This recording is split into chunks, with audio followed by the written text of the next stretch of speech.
Hello there, we're back at the leaky cauldron, and in terms of infrastructure, this is going to be our biggest week yet. Although we're still waiting on parts to finish a lot of these mocks, we are going to make a start on this rear door of the leaky cauldron, and in particular the bridge section that runs over the top. Wow, that was quick. Here it is then, our first version of our bridge. It's using a few of these panel pieces and again a ton of those light grey masonry bricks because I seem to have millions of them. I think the real world location for the film was actually Borough Market, so this bridge basically represents any train or underground service bridge that kind of spaghetti the way across London all over the place. As you can see underneath, the structure is based across these old grey 16 by 8 brick pieces and an 8 by 8 brick piece, which OG Harry Potter Lego fans will know you got millions of with the original castle sets. I used these because I had plenty in my inventory, and of course they're great brick savers because they're such large pieces. And as you can see in the background now, this is just beginning because this bridge needs to go somewhere, so let's go see where it lands. So here we go. Like I said, we've got plenty of those masonry bricks, so I've just gone with your basic pillar design either side, again threw some more of those panel pieces in and those inverted slopes just to give that bridge effect. There's nothing too fancy about this platform, it is exactly that, just a platform for the bridge to land on the other side. I think at a later date it may get a redesign to include something underneath, but for now it just needs to be somewhere for the bridge to land. And on the back, just some more generic filler brick, just to stabilise it all so that the train will eventually run over this safely. And we're back at Grimmauld Place, and things are starting to come together, quite literally. I figured the Blacks wouldn't want to live too far away from Diagon Alley, being a prestigious wizarding family, so I went ahead and started to design a layout that kept density in mind, and I figured why not have the road run straight past our Grimmauld Place scene and our park. So we just needed to work on how that corner would meet up and join the bridge section. That meant coming back to those funny looking ends and assessing what we needed to do to finish them off properly, and in this case it was to add a slim building at the back just to join it into the bridge scene. Now this is just its first rendition, but there's not a lot of space behind there, so I just needed to squeeze a building of some respect into the gap just to lead that corner around the edge and complete the scene. It probably needs a lot more work in the future, but for now it does fill a gap with a basic red brick style building. I think it really benefits from having the bridge support structure next to it, makes it look a little more complete, because ultimately it's a very skinny building. Now back to the infrastructure, and we've started our roads again. As you can see, I managed to get some plates to start to introduce those curved corners. They look a lot better than the square ones, but I'm definitely lacking in tiles in my inventory, so it's going to take a little while to get them all complete. I definitely like how small and modular we can keep each component at the moment though. This is just a 3 square panel of road which will obviously match up to Grimmauld Place, and next a single square module in our pedestrian crossing. We've got one of those half plane road plates alongside our pedestrian crossing plate, and the drop curve on each side again still needs a little bit of tiling off, which brings us on to our next module, because I definitely wanted this pedestrian crossing to cross over into one of the gates of our park section. However, I've had a little rethink, and I'm definitely going to grow the park and open up the back section so that we can see into it a bit clearer. I think it's a little too compact, and I think it would benefit some better access for my big hands. Ultimately it's only going to grow by 8 studs on this one side, but that would leave the illusion that with an open back it would also extend in front of the scene. Meanwhile, on the left hand side in the spare space, I've added a small parking bay, again with the illusion that it would climb forward out of the front of the scene, which is pretty realistic to real life squares in London. they quite often have parallel parking or bay parks lined up around the outside. This next one, yes, there's more, is a bit of a remock on an existing set.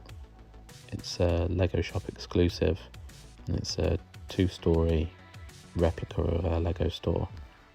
It was set 40305, which I've just remocked into a 3-story version, and I've not even really finished that.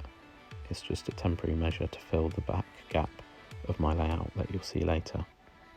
Although it's really here just as a place filler, I do like a lot of the interior details that came with this set, so it would be nice to go back and really flesh it all out properly, but for now I'm not too worried.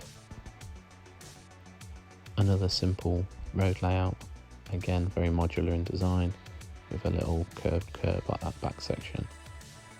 It'll all become clear later, but this will basically run front to back into our layout, with the bridge crossing at the very back.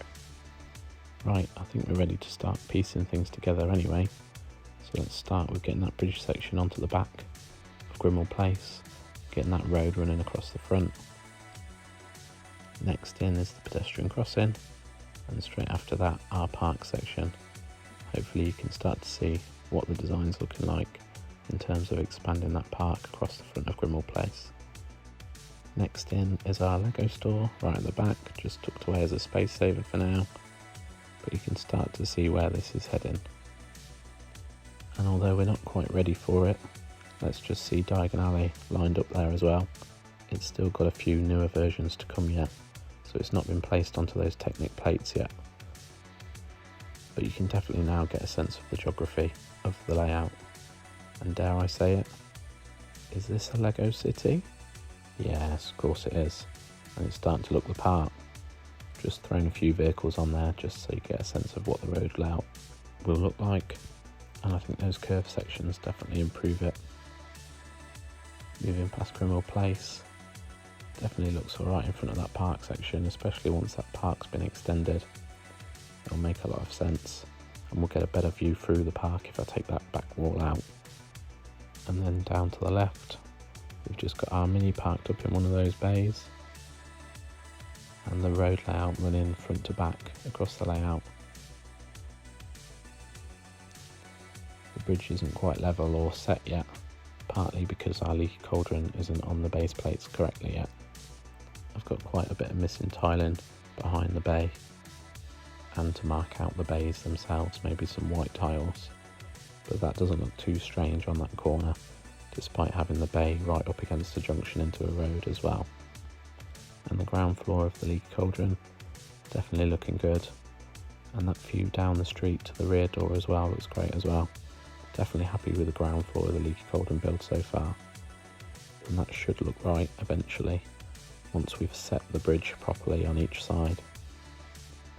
It looks like the bus should clear the bridge as well once it's set properly, and that corner of Grimmauld Place doesn't look too strange, although when you do fold away one of the houses it kind of leaves a funny gap, but I'm not sure how to avoid that. It could be worse, I suppose. At least it's all tiled in and clean. I do like the way all the buildings are sandwiched up against each other side by side. Definitely gives that density feel. And if we get the bus out of the way, we can take a little bit of a better look at that back door, and for now the Lego store hiding in the corner.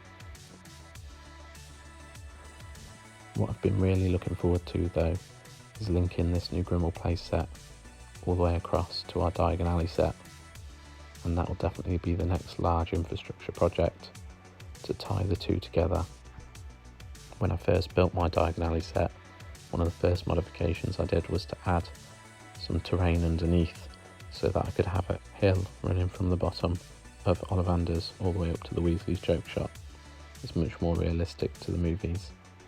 I absolutely love the Diagon Alley set, and that's exactly why I wanted to create a leaky cauldron to join the two together. As you can see with our current geography, we are only going to get a narrow slit back into the courtyard, but I think it might just be enough. I have been toying with the idea of adding another 8 studs to the back of the leaky cauldron, but overall across the entire build it just takes so many pieces and extend it by so much, I'm not sure it would be worth it.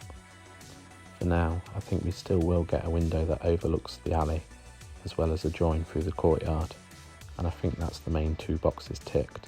We do have a large white section of table between these 2 buildings, but don't worry, I have a plan for that, which should allow us to still have that cutaway section, so that we might be able to see some subterranean Diagon Alley, and also subterranean leaky cauldron. But that will all come with some more major infrastructure and layout changes, so watch this space. Taking a brief sweep across the entire layout, however, I'm definitely liking the direction we're heading in. We have created ourselves a rather large list of unfinished projects now though, so I think for this time that's enough. See you on the next one.